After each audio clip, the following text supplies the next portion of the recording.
तो ही पतो है लल्ला, पितृदोष क्या होता है। मैं तुझे बताती हूँ।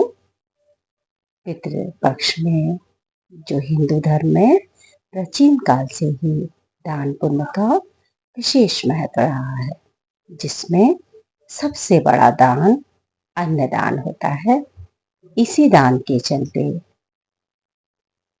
पुराने समय में महाभारत के कर्ण को भी बिना अन्न के भूखों मरना पड़ा था।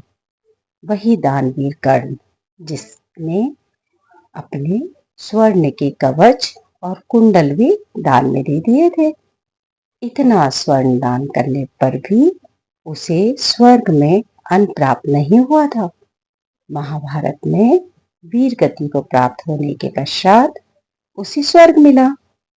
उसे अपने द्वारा किए गए कर्मों का फल तो मिला, लेकिन वह स्वर्ग करने के लिए नरक के समान था, क्योंकि उसे अपने अन्य साथी दुर्योधन और जो उसके मित्र थे ना, उनको अन्य तरह तरह के पकवान मिले खाने के लिए, और वहीं कर्ण को सोने की बड़ी बड़ी थाल में सोने की असरफियां और आभूषण ही दिए गए।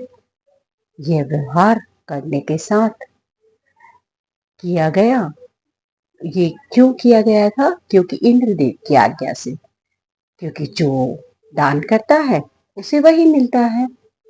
अपने साथ इस तरह का व्यवहार होते देखकर कर्ण बहुत ही निराश हो गया और एक दिन भूख से व्याकुल होकर इंद्रदेव के पास पहुंचा और उसने पूछा, प्रभु, आखिरकार क्या कारण है कि मुझे भोजन की जगह सोना ही दिया जा रहा है खाने को। कर्ण के इस सवाल का उत्तर देते हुए इंद्रदेव ने कहा, वैसे तो तुम बहुत दानवीर थे कर्ण, लेकिन तुम अपने जीवन भर प्रसिद्धि और नाम कमाने के लिए केवल सोने का ही दान किया करते थे। तुम यह बात अच्छी तरह से जानते थे कि पृथ्वी पर जो भी दान करता है उसे मृत्यु के पश्चात वही प्राप्त होता है, लेकिन तुमने अपने अहंकार में आकर पितृपक्ष के दिनों में अपने पूर्वजों और पितरों को का कभी श्राद्ध नहीं किया, न तर्पण किया। यही कारण है कि तुम्हें स्वर्ग में होते हुए भी अपने किए हुए दान के अनुसार सोना खाने को दिया गया।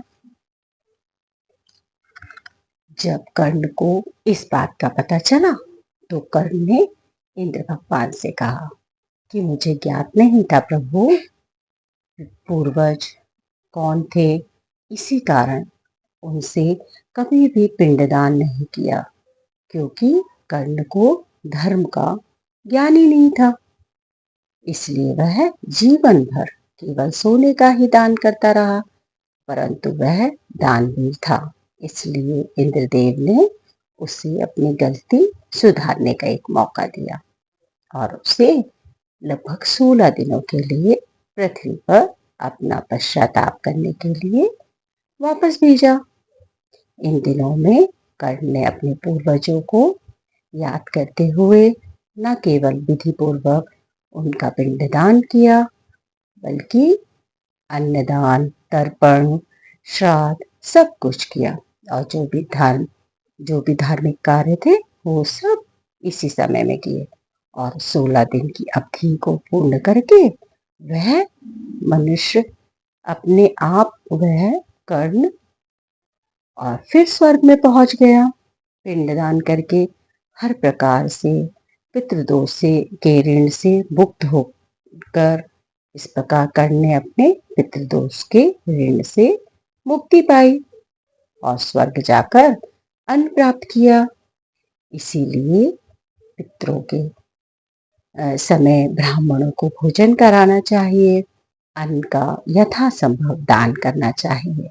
ये कहानी लल्ला मैं तुझे इसलिए सुना रही हूँ कि जब तू बड़ा होगा ना तो तू यह गलती नहीं करना, और मैं जब नहीं रहूंगी तो तू मेरा पिंडदान अवश्य करना।